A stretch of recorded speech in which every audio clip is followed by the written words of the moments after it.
사랑하는 전주교회 성도 여러분, 한 주간 평안하셨습니까? 또 사모하는 마음으로 예배 자리에 나오신 여러분들에게 하나님의 놀라운 은혜가 임하기를 간절히 소망합니다. 벌써 또 10월 달이네요. 정말 풍성한 열매 맺는 그런 또 계절이 될 뿐만 아니라 이제 또 2022년도 딱 3개월 남았는데요. 또 은혜 가운데 잘 마무리해 나갈 수 있기를 소망합니다. 오늘은 이제 빌립보서 강의 이제 14번째 시간인데요. 우리 시민권은 하늘에라는 제목으로 함께 은혜를 나누고자 합니다. 여러분 혹시 최근에 여러분들 자녀들에게 들었던 그 최고의 칭찬은 무엇입니까? 저도 그렇게 훌륭한 아빠는 아니기에 자녀들에게 이렇게 칭찬을 받아본 기억이 그렇게 많지는 않은 것 같습니다. 근데 이 최근에 기억에 남는 칭찬은 아빠 오늘 치킨은 맛있었어요 라는 그런 칭찬입니다. 이 한마디였던 것 같습니다. 근데 오늘 이 말의 포인트는 오늘이죠. 오늘은 전에는 실패했는데 오늘은 성공했다라는 것입니다. 그래서 다음에 치킨 시킬 때 꼭 이 치킨 시켜달라, 여러 가지 의미가 있는 한마디라고 할 수 있습니다. 지금은 이 생각이 바뀌었는지 어렸을 때는 저희 두 딸들이 저에게 이런 말들을 자주 했었습니다. 나중에 나는 꼭 아빠 같은 사람 만날 거야.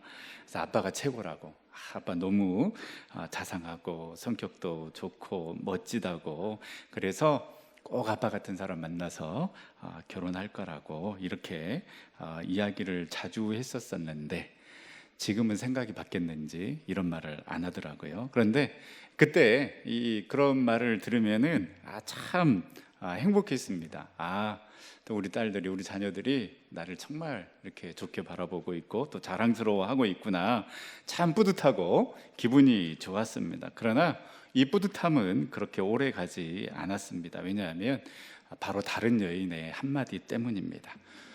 아빠 같은 사람 만나서 한번 살아보라고, 답답해서 죽을 것 같다고 이렇게 이야기를 하는, 그 아이들의 순수한 꿈과 희망을 산산히 깨부수는 그 한마디라고 할 수 있습니다.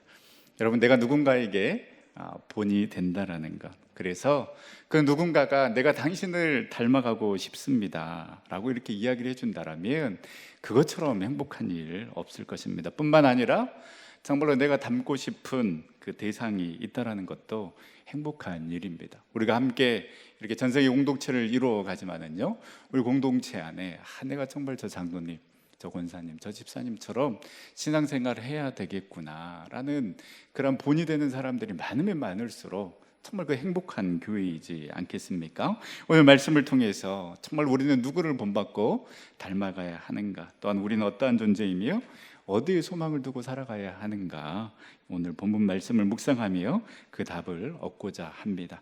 우리는 지난 시간에 이 사도 바울이 정말로 내가 그 예수 그리스도 안에서, 그 예수 그리스도 안에 발견되어지기 위해서 정말 그 모든 것들 잊어버리고 또 모든 것들을 정말로 온전히 잃어버리고 정말 그 표대를 향하여서 예수님께서 우리에게 주신 그 부르심의 상을 위하여서 내가 끊임없이 달려가노라. 그래서 너희들도, 우리 빌립보 교회 성도들도 함께 그 길을 달려가자라고 그렇게 바울이 권면을 했는데요.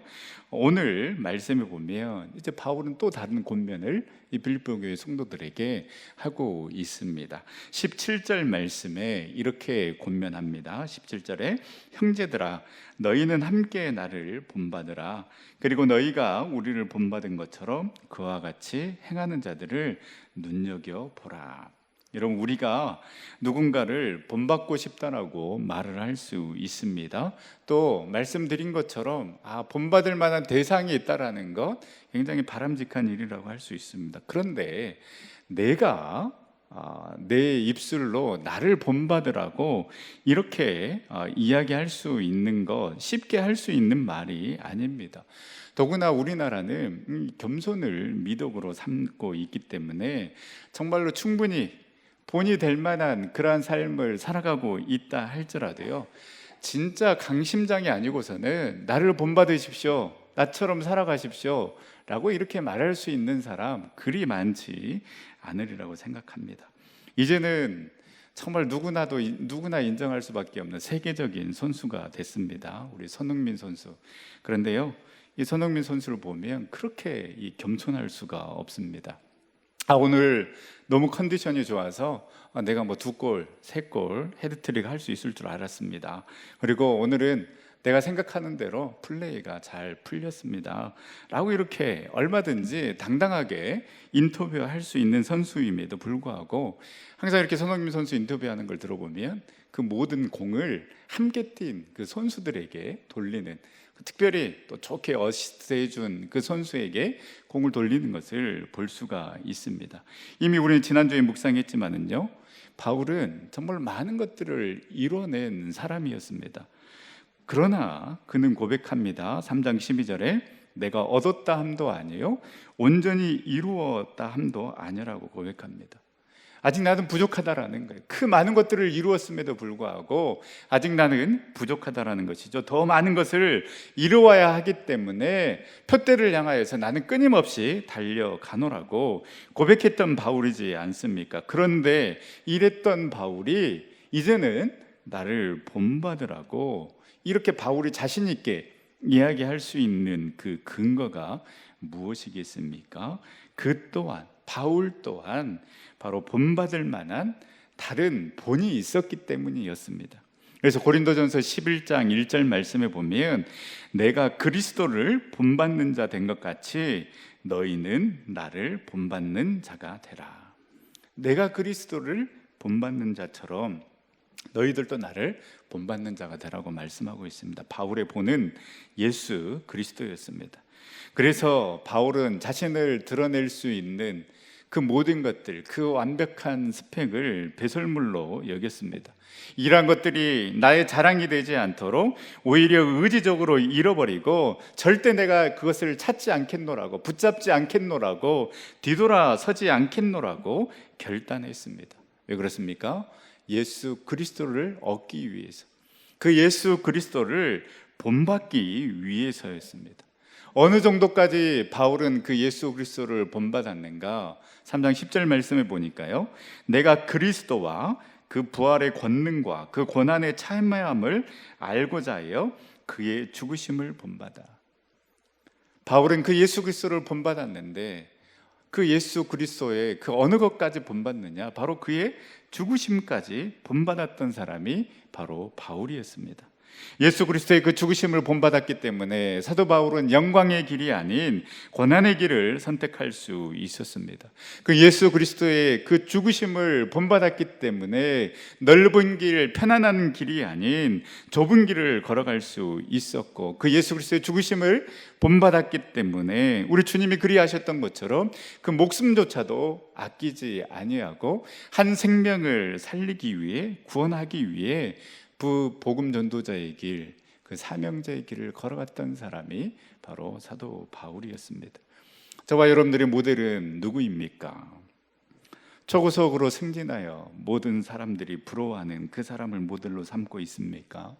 하는 사업마다 대박이 나서 마이더스의 손이라 칭송을 받는 그러한 사람을 우리가 모델로 삼고 있습니까? 나는, 내가 사는 주식은 사는 순간부터 떨어지기 시작하는데 주식과 펀드로 몇십억을 번 사람을 우리의 모델로 삼고 있습니까? 부동산 투자 잘해서 알부자가 된 사람을 우리의 모델로 삼고 있습니까? 아니면 그 자녀들 열심히 뒷바라지해서 인류대학 보낸 사람들이 우리의 모델이 되고 또 우리의 본이 되어 있지는 않습니까? 여러분, 우리의 모델이 누구냐? 또 우리의 본이 누구냐에 따라서 우리는 그것을 바라보고 추앙하게 되고 그것을 붙잡고자 달려가게 됩니다. 만약 우리의 모델이 방금 말한 사람들이 되고 우리가 그것을 본받고자 한다면 여러분, 우리는 끊임없이 비교하게 되고 그 기준에 도달했느냐 도달하지 못했느냐로 내 인생의 성공과 실패가 결정되고, 그리함으로 인하여서 자족과 감사가 없는 그러한 삶을 우리는 살아가게 될 것입니다. 여러분, 어찌 이곳에 행복이 있을 수 있겠습니까? 바울이 그 다메섹 도상에서 예수 그리스도를 만나고 난 후에 그의 삶 가운데 일어난 변화가 있습니다. 사도행전 9장 18절 말씀에 보면 사울의 눈에서 비닐 같은 것이 벗어져 다시 보게 된지라 일어나 세례를 받고, 그 담에색 도상에서 예수 그리스도를 만났을 때 그의 눈이 멀었습니다.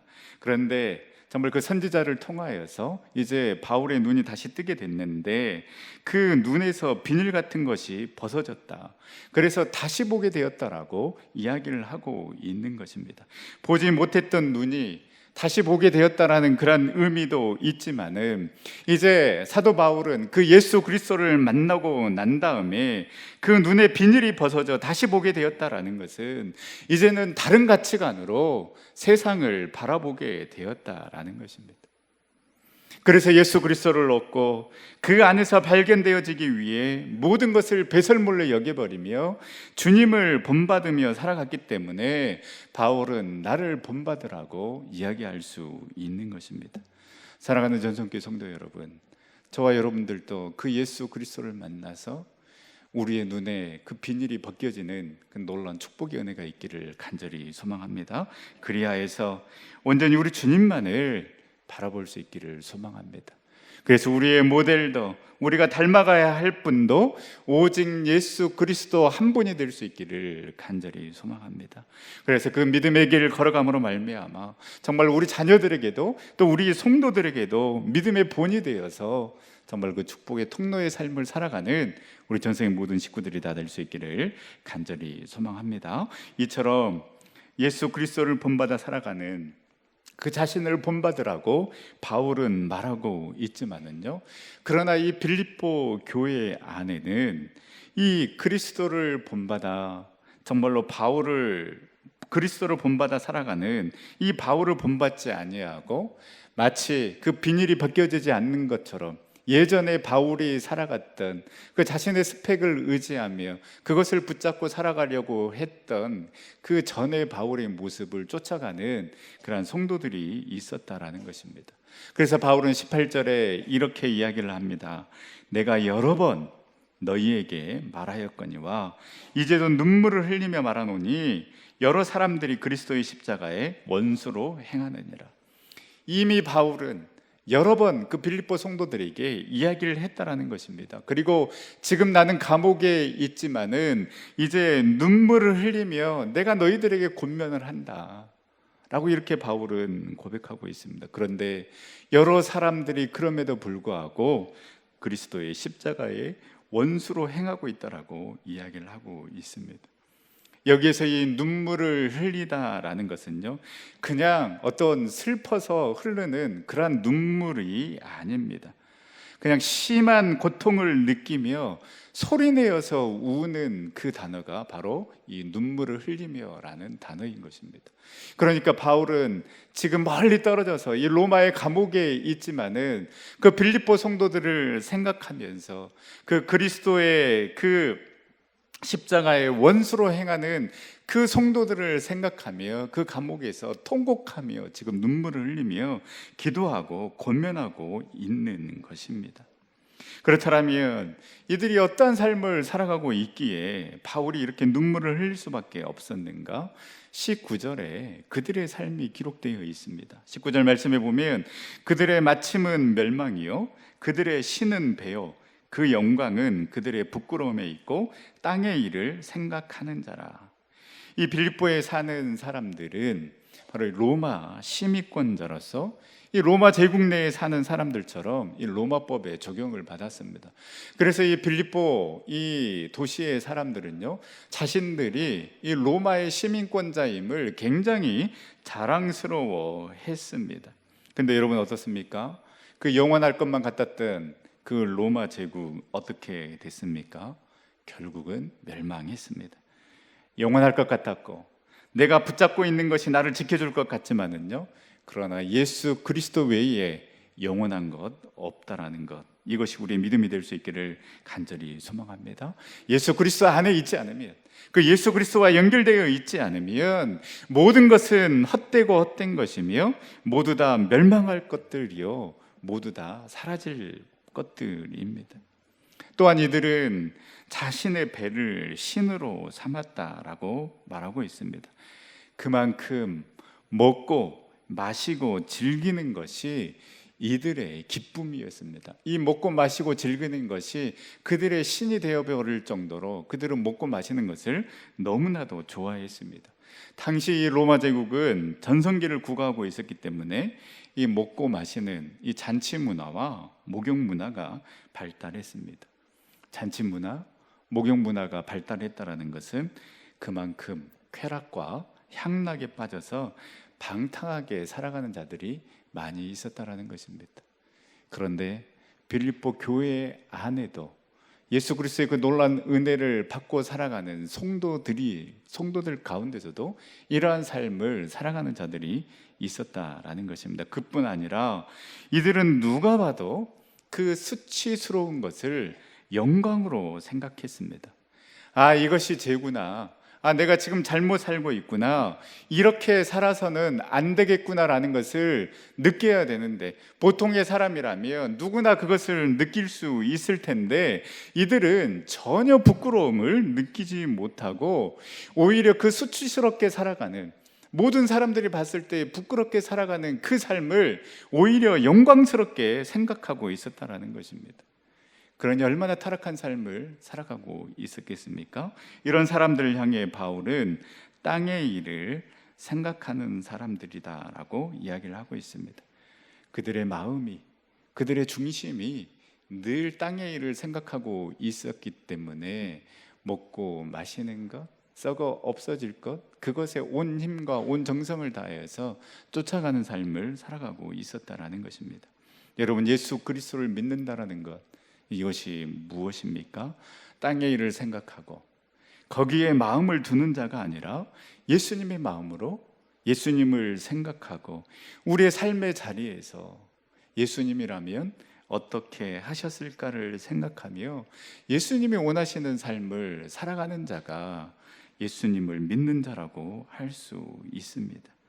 지금 바울이 권면하는 자들은 여러분, 예수님을 모르는 자들이 아닙니다.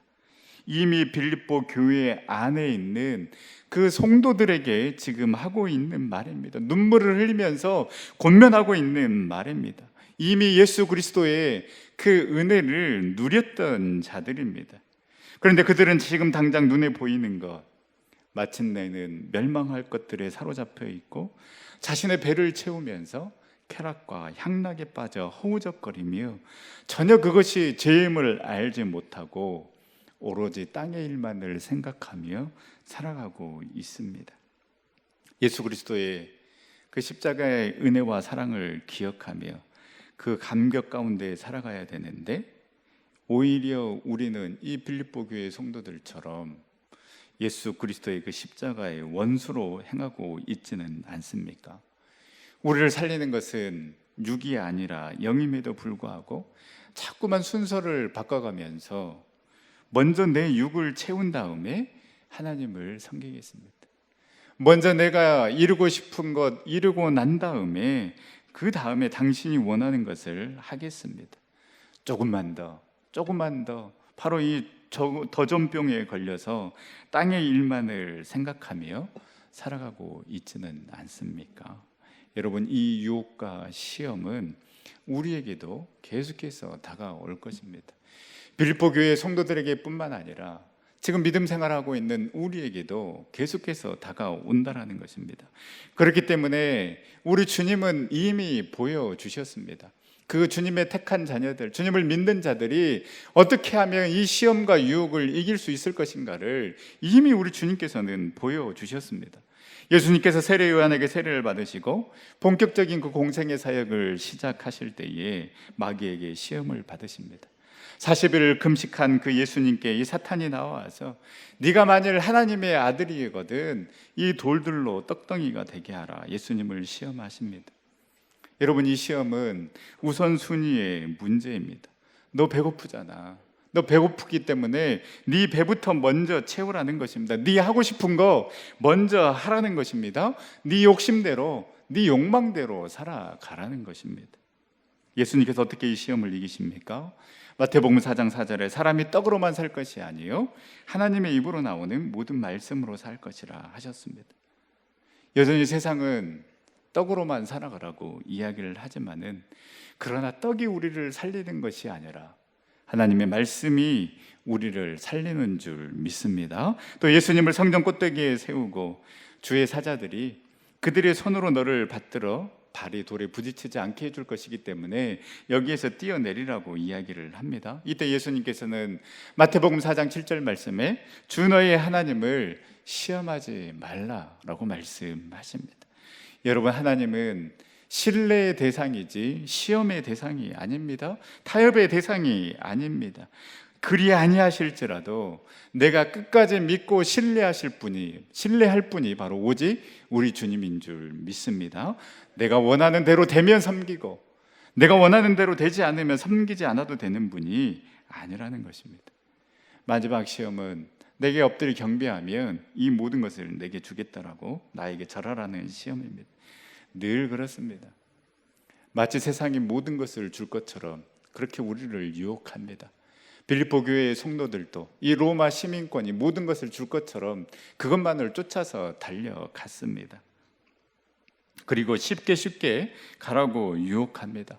그 고난의 길, 그 십자가의 길 가지 말고 나에게 한번 절하면 이 모든 것을 너에게 주겠다라고 그렇게 우리에게 다가옵니다. 우리에게 속삭입니다. 뭐 그렇게 어렵게 힘들게 살 필요 있어? 뭐 그렇게 말씀 지킬 필요 있어? 그렇게 말씀 지키며 붙잡고 살아가면 이 세상 살아갈 수 없을 거야 라고 끊임없이 우리를 유혹합니다. 그때 예수님께서 어떻게 말씀하십니까? 마태복음 4장 10절에 사탄아 물러가라 기록되었으되 주 너의 하나님께 경배하고 다만 그를 섬기라 하였느니라. 나는 십자가의 길, 고난의 길 걸어가겠다라는 것입니다. 나는 하나님만 예배하며 섬기겠다라고 말씀하고 있는 것입니다. 여러분, 우리의 힘은 하나님을 예배하는 데서부터 나오는 줄 믿습니다. 하나님의 방법대로 살아가면서 하나님의 인도함을 경험하는 삶, 여러분 그것이 복된 삶이요 우리가 추구해야 될 삶인 것입니다. 그리스도의 십자가의 원수로 행하는 자들은 바로 이러한 유혹과 시험에 넘어가서 자신의 배만 채우면서 자신이 기뻐하는 일만을 행하는 자들이요 땅의 일을 생각하는 자들이라고 할 수 있습니다. 사랑하는 전영교 성도 여러분, 우리 주님께서 이미 승리하셨듯이 정말 우리도 떡으로만 살아가는 자들이 아니라 하나님의 말씀으로 살아가고 온전히 하나님을 신뢰하며 하나님만 예배하는 자의 삶을 살아감으로 말미암아 바울이 말한 그 십자가의 원수로 살아가는 삶이 아니라 다시금 그 예수 그리스도의 그 십자가의 은혜를 회복하며 그 힘과 능력으로 정말로 주님께서 원하시는 그 삶을 살아내는 우리 전생 모든 성도님들이 다 될 수 있기를 간절히 소망합니다. 이제 바울은 분명하게 말합니다.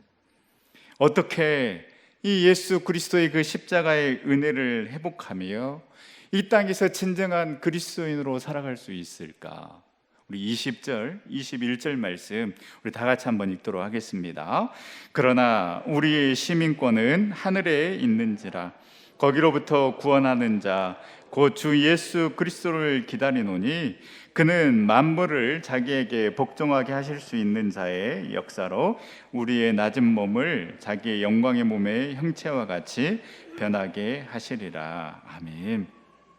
이 당시 로마에는요 이 시민과 그리고 자유인과 노예가 있었습니다. 로마 인구의 절반 이상이 노예였고 이 시민은 4분의 1도 채 되지 않았습니다. 대부분의 일들은 바로 이 노예들이 했고요. 그리고 이 시민권이 있는 이 시민들은 정치를 하고 또 뭐 원형 경기장에서 이 검투사들이 싸우는 것을 구경했습니다. 로마 시민이 아닌 사람이 이 로마 시민권을 얻기 위해서는요 이 로마 군대에 입대하여서 무려 21년을 복무해야지만이 이 로마 시민권을 얻을 수 있었습니다. 또 여러 해 동안 사업을 해서 많은 돈을 세금으로 낼 때에 이 로마 시민권을 받을 수 있었습니다. 그렇기 때문에 이 빌립보에 사는 사람들은 자신들이 이 로마 시민이라는 것을 굉장히 자랑스러워했습니다. 그러나 바울은 우리의 시민권은 하늘에 있다라고 말하고 있습니다. 로마 시민권자들이 그 로마에 속해 있다라는 것을 잊지 않고 그것을 자랑스러워하듯이 우리는 하늘에 속해 있다라는 것을 잊지 않아야 한다라는 것입니다. 그리고 우리의 삶 또한 그 천국 시민으로서, 하늘 시민으로서의 삶을 살아가야 함을 바울은 이야기를 하고 있습니다. 이 시민권으로 번역된 헬라어는요, 이 폴리투마인데요, 이 단어는 국가와 정부로도 번역할 수 있습니다. 그러니까 우리의 시민권이 하늘에 있다라는 것은, 그리스도인이라는 것은 하나님의 나라를 살아가는 존재이고요, 모든 국가에 그 통치자가 있듯이 우리의 통치자는 하나님이시고, 하늘나라 시민권자들은 그 하나님의 다스리심을 받고 살아가야 하는 존재임을 이야기를 하고 있는 것입니다. 여러분, 우리의 삶은 우리를 지배하는 것의 나라가 됩니다. 경제가 우리를 지배하면 우리의 삶은 경제 제국이 되고, 취미가 우리를 지배하면 취미 왕국이 됩니다. 자녀들이 우리를 지배하게 되면 자녀의 나라가 될 것입니다. 그러나 하나님이 우리를 지배할 때, 그리고 그 하나님께서 우리의 최고의 통치자 되심을 믿고 나아가는 그 자에게 바로 하나님의 나라가, 하나님 나라 가운데 우리는 살아가게 될 것입니다. 하나님 나라의 하늘나라 백성으로서 저와 여러분들이 우리의 왕이신 그 하나님을 최고의 통치자로 인정하고 그 하나님의 지배를 받는 그런 삶을 살아갈 수 있기를 간절히 소망합니다. 세상의 왕이, 세상의 대통령이 결코 우리를 만족시킬 수 없습니다. 중요한 것은 우리의 시민권이 하늘에 있는지라 라고 이렇게 이야기를 하면서요, 우리의 시민권이 하늘에 있을 것이다 라고 이렇게 미래형으로 말하지 않고 우리의 시민권이 하늘에 있는지라 현재형으로 표현하고 있습니다. 우리는 이 땅에서 마지막 숨을 내쉬고 난 후에 하나님의 나라에서 그 백성이 되는 것이 아니라 우리가 예수 그리스도를 주로 고백하는 순간 우리는 이미 지금 이곳에서 하나님 나라, 하나님 백성으로 살아가고 있는 줄 여러분 믿으시기를 바랍니다. 그래서 여러분, 우리는요, 대한민국 국민으로, 시민으로도 살아가야 하지만은 하나님 나라의 시민권자로도 살아가야 합니다. 그 하나님 나라의 시민권자로서 지금 내 삶의 자리에서 그 하나님의 나라를 구현해 나가는 삶, 그 하나님의 뜻대로 통치함을 받는 자의 삶을 살아가는 것이 바로 하늘 시민권자의 삶이라고 할 수 있습니다. 그냥 가만히 있는 자가 하늘나라의 시민권자가 아니라 이 땅에서 그 하나님의 나라를 구현해 나가기 위해서 여러분, 직장에서, 가정에서, 삶의 자리에서, 그리고 이 교회에서 그 나라를 이루어 가자고자 몸부림치는 자가 바로 하나님 나라의 시민이라고 할 수 있습니다. 또 천국 백성으로서 긍지와 자부심을 가지고 살아갈 수 있기를 간절히 소망합니다. 이 빌립보 사람들이 그 로마 시민권자임을 자랑하며 살아가듯이 우리도 그러한 긍지와 자부심이 있어야 하는 것입니다. 이 긍지와 자부심이 있어야만 이 천국 백성의 시민권이 너무나도 소중하다는 것을 알 수 있습니다. 이 긍지와 자부심이 있어야만 우리는 더 소중한 것이 무엇인지, 내가 어디에 가치를 두고 살아가야 하는지를 우리는 분별할 수 있는 것입니다. 세상의 가치, 그 세상의 기준 때문에 실망하고 좌절하는 것이 아니라 하나님 나라, 하늘나라의 시민이기 때문에 하나님의 기준으로, 하나님의 가치로 우리의 정체성을 다시 한번 분명히 하며 이 긍지와 자부심을 가지고 당당하게 이 땅 가운데서 살아가는 우리 전생의 식구들이 될 수 있기를 간절히 소망합니다. 이렇게 하늘나라 시민권자로서 살아가는 사람이 간절히 소망하는 것이 있는데요, 바로 그것이 우리 주 예수 그리스도를 기다리는 것입니다. 바로 이 주님을 기다리는 간절한 소망이 이 마지막 시대를 살아가는 경건한 자의 모습이라고 할 수 있습니다. 땅의 일을 생각하는 자들, 그래서 그리스도의 십자가의 원수로 살아가는 자들이 이렇게 자신의 배만 생각하며 마치 내일이 없는 것처럼 살아가는 이유가 무엇이겠습니까? 다시 오실 그 예수 그리스도에 대한 소망과 간절함이 없기 때문에 소망 없이 비전 없이 하루하루 살아가는 것 아니겠습니까? 우리가 비록 이 땅을 버타면서 살아가지만 그래서 말할 수 없는 아픔과 고통을 당하기도 하고 억울한 일을 당하기도 하고 또 내 뜻과 계획대로 이루어지지 않는 일 때문에 실망하기도 하지만 그러나 우리는 이 땅의 삶이 전부가 아님을 진짜 하나님께서 예배해 오신 그 영원한 하늘 본향이 있음을 믿고 우리 주님을 기다리며 우리 주 예수 그리스도와 함께 영원토록 누릴 그 영광의 날을 사모하며 지금 이 삶의 자리에서 하늘 시민권자로 살아나가는, 그래서 우리 주님께서 기다리고 계시는 그 믿음의 길 끝까지 걸어가는 우리 전생의 귀한 성도님들 다 될 수 있기를 간절히 소망합니다.